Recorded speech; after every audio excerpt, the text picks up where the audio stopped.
नमस्कार दोस्तों, स्वागत है आपका धर्म और मोक्ष में। दोस्तों, जैसे मौर्य काल, गुप्त काल हमारा इतिहास है, वैसे ही महाभारत और रामायण भी हमारा इतिहास है। हाँ, ऐसा जरूर है कि महाभारत और रामायण बहुत पुरानी है, इसलिए वहाँ कुछ ऐसी घटनाएं हैं जिन्हें आज समझने के लिए हमें बहुत दिक्कत होती है, क्योंकि शायद आज हम उस समय के मुकाबले उतने सक्षम नहीं हैं, या फिर ये कह सकते हैं कि शायद आज हम उतने समझदार नहीं कि इन बातों को डिकोड कर सके या फिर समझ सके। मौर्य काल भी हमारा इतिहास है, रामायण और महाभारत भी हमारा इतिहास है। तो फिर क्यों हम मौर्य काल को तो अपना इतिहास मान लेते हैं, मगर रामायण और महाभारत को अपना इतिहास मानने में कतराते हैं? हम क्यों इन्हें केवल काल्पनिक कहानियां मानते हैं? पूरी जानकारी के लिए वीडियो को अंत तक देखें। मैं हूं ऋषि तावन्य और शुरू करते हैं आज की ये बात। दोस्तों, कुछ फॉरेन स्कॉलर्स, कुछ इंडियन स्कॉलर्स का ये मानना है कि महाभारत और रामायण ये सब काल्पनिक कहानियां हैं, ये हमारा इतिहास नहीं है, ऐसी घटनाएं कभी हुई ही नहीं है, ये तो बस पुराने समय की कुछ चर्चित कहानियां हैं, कुछ भी। हालांकि महाभारत और रामायण के होने के बहुत से सबूत है। हजारों सबूत हमें बताते हैं कि महाभारत और रामायण हमारा इतिहास है। चाहे वो श्रीलंका में मिली हुई अशोक वाटिका हो, जो कि रामायण में बताई गई अशोक वाटिका से बिल्कुल मेल खाती है, या फिर चाहे वो राम सेतु हो, जो आज भी जीता जागता उदाहरण है। क्यों हिला डाला ना? तो कहने का मतलब है कि इन्हें प्रूव करने के लिए सैकड़ों उदाहरण हैं, मगर कुछ बुद्धिजीवी इन बातों पर अड़ जाते हैं। वो लोग कहते हैं कि रावण के 10 सिर कैसे हो सकते हैं, ये तो इम्पॉसिबल है। किसी भी इंसान के 10 सिर कैसे हो सकते हैं? Nothing is impossible। या फिर लोग बोलते हैं कि सहस्त्रबाहु एक इमेजिनरी कैरेक्टर है, क्योंकि किसी भी व्यक्ति के 1000 हाथ नहीं हो सकते। दोस्तों, आज की वीडियो में हम ऐसे ही लोगों को जवाब देंगे, वो भी लॉजिकली, जो लोग ये मानते हैं ये कैरेक्टर सिर्फ इमेजिनरी है। करारा जवाब मिलेगा। दोस्तों, इसके लिए हम चलते हैं वाल्मीकि जी की रामायण की तरफ।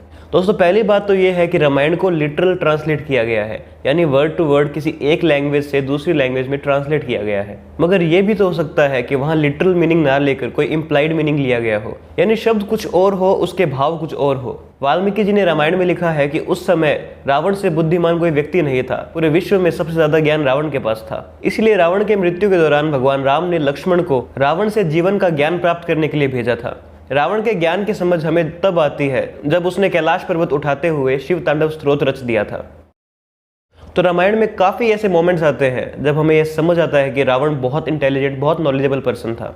तो क्या रावण के 10 सिर उसके नॉलेज की प्रतीक है? तो क्या इसका भावार्थ ये है कि रावण में 200 लोगों के बराबर की बुद्धि थी? वो इतना इंटेलिजेंट था कि नॉलेज में 200 लोगों के दिमाग को एक साथ हरा सकता था। ऐसा हो सकता है कि यहाँ केवल भावार्थ लिया गया हो, क्योंकि पहले भी ट्रांसलेशन के दौरान हमारे ग्रंथों में कई बार गलती हुई है। जैसे कि 33 करोड़ देवी देवता के ट्रांसलेशन में हमने एक बड़ी गलती की थी। उस पर बनाई वीडियो अगर आप देखना चाहते हैं तो उसका लिंक आपको डिस्क्रिप्शन में मिल जाएगा, वरना आप आई बटन पर टच करके उस वीडियो पर पहुंच सकते हैं। वापस पॉइंट पर आते हैं। हो सकता है हमने केवल लिटरल मीनिंग को काफी सीरियस ले लिया हो। आगे एक क्लिप देखिए।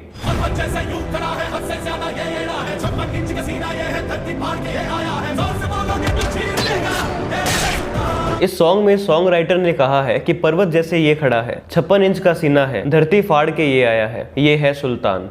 भाई साहब कुछ ज्यादा नहीं हो गया? दोस्तों, अगर सिर्फ इसका लिटरल मीनिंग देखे तो ना तो ये व्यक्ति पर्वत के समान लंबा है, ना इसकी 56 इंच की छाती है, ना ये धरती फाड़ के आया है, और ना ही ये कहीं का सुल्तान है। तो कहने का मतलब ये है कि ये सिर्फ बातें इसी कैरेक्टर को ग्लोरीफाई करने के लिए बोली जाती है, उसकी तारीफ करने के लिए बोली जाती है, उसकी क्वालिटी को बढ़ा चढ़ाकर दिखाने के लिए बोली जाती है। हो सकता है कि रावण की नॉलेज को ग्लोरीफाई करने के लिए बोला गया हो कि उसके 10 सर थे।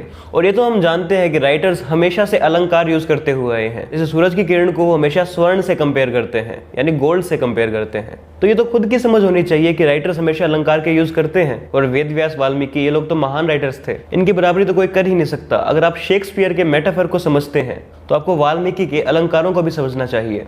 नहीं, ये नहीं हो सकता।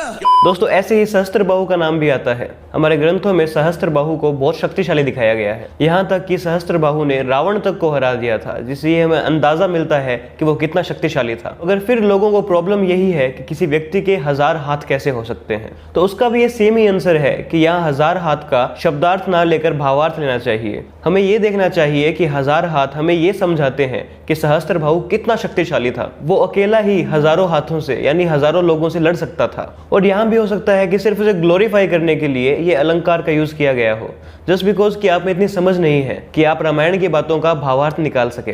तो इसका मतलब ये नहीं कि आप पूरे रामायण को काल्पनिक बोल दें। ये क्या बात हुई कि जो मुझे समझ नहीं आ रहा वो कभी हुआ ही नहीं। ये बड़ी अच्छी बात कही आप। दोस्तों, हम एक अजम्पशन लेके चलते हैं अगर ऐसा हो जाए कि आज सारी दुनिया खत्म हो जाए, कुछ ऐसी आपदा आए कि पूरी दुनिया खत्म हो जाए और कुछ हजारों सालों बाद नए लोगों को महाराणा प्रताप की वीरता पर लिखी किताब मिले और वो लोग जैसे तैसे उसे अपनी भाषा में ट्रांसलेट कर ले और वो लोग उस किताब में पढ़े कि हल्दी घाटी के युद्ध में महाराणा प्रताप ने शेर बनकर मुगलों की सेना पर आक्रमण किया था, और ये पढ़कर वो लोग सोचे कि ये तो इम्पॉसिबल है, कोई इंसान शेर कैसे बन सकता है, और केवल लिटरल मीनिंग समझकर ये बोल दे कि ये इतिहास है ही नहीं, महाराणा प्रताप तो एक माइथोलॉजिकल कैरेक्टर है, तो वो कितना गलत होगा। तो क्या उस समय भी महाराणा प्रताप केवल एक माइथोलॉजिकल कैरेक्टर बनकर रह जाएंगे? सोचने वाली बात है दोस्तों। सच तो ये है कि हमने कभी हमारे लिटरेचर, यहाँ के लेखकों को इंपॉर्टेंस दी ही नहीं है, बस बाहर के लेखकों को हमने हमेशा बड़ा माना है। दोस्तों, रामायण और महाभारत की बातें तो हजारों साल पुरानी है।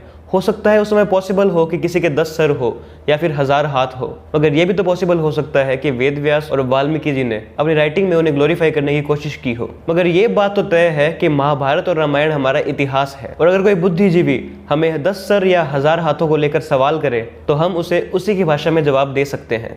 बात तो सही है। दोस्तों, आपके इस बात पर क्या विचार है कमेंट सेक्शन में जरूर बताइए। अगर आपको वीडियो पसंद आई तो इसे लाइक करना ना भूलें और ज्यादा से ज्यादा शेयर करें, और हमारे चैनल धर्म और मोक्ष को सब्सक्राइब करना ना भूलें। धन्यवाद।